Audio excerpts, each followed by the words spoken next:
ao aminareo hatrany ny fahasoavan'i Jesosy Kristy tombontsika ry havako.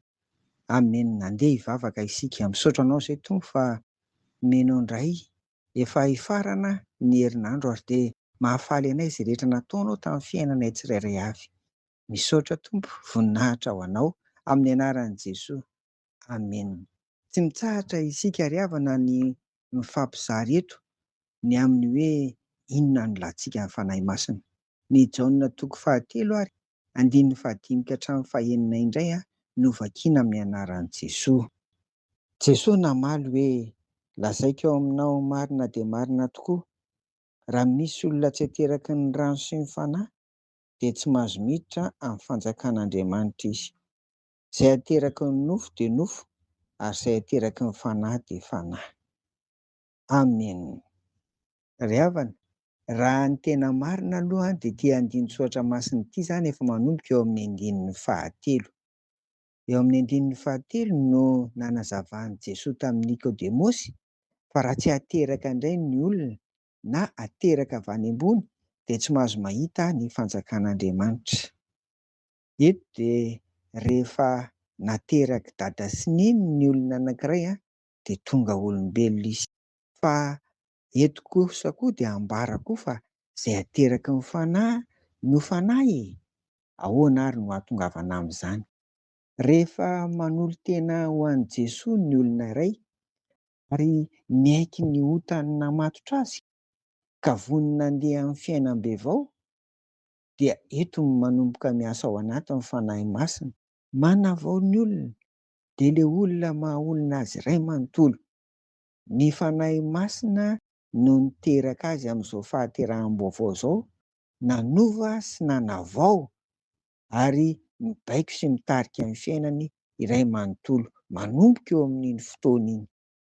Ry havana, raha ambara amin'ny teny raim-bava izany dia izao: ny olombelona dia ateraka indroa, dia ao ny fahaterahana ara-nofo, ilay misy daty, aniversera ho fidintsika, ary eo koa ny fahaterahana ara-panahy. Eo ny miainga indray ny fanoloran-tenany ka andao ny fiainana tsy araka ny sitrapon'Andriamanitra tamin'ny lasa.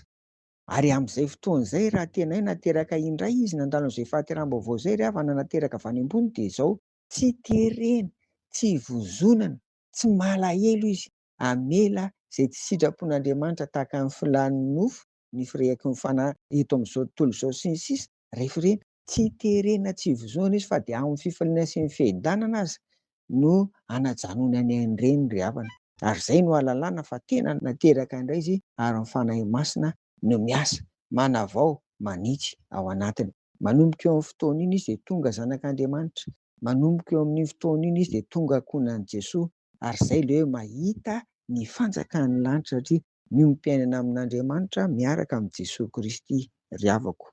Zava-dehibe ho antsika ny asan'ny fanahy eto izany, mitaona antsika ho amin'ny fahaterahanam-baovao, hananantsika fiainana am-baovao, ary fanahy masina na manavao ny fiainantsika anaty mba handanantsika amin'ny fiainana ara-panahy ry havana.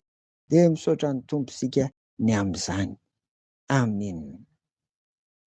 Ry Tompo Rainay any an-danitro, aza vela ary izay raha tsy nandaloko ny fahaterahanam-baovao.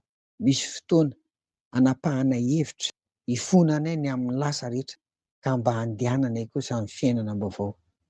Dia omeo izany fotoana izany izay, aza vela handany ny andro lava Tompo, fa dia engany raha sitraka ao ary hiasa amin'ny fanahy masina amin'ity dia anio ity, dia amin'izay no hanolorany tsirairay avy ny fiainany ho anao.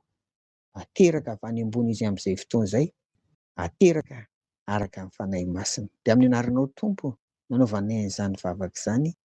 Amen. Ho aminareo ny fiaidanan'i Jesosy ry havako. Amen.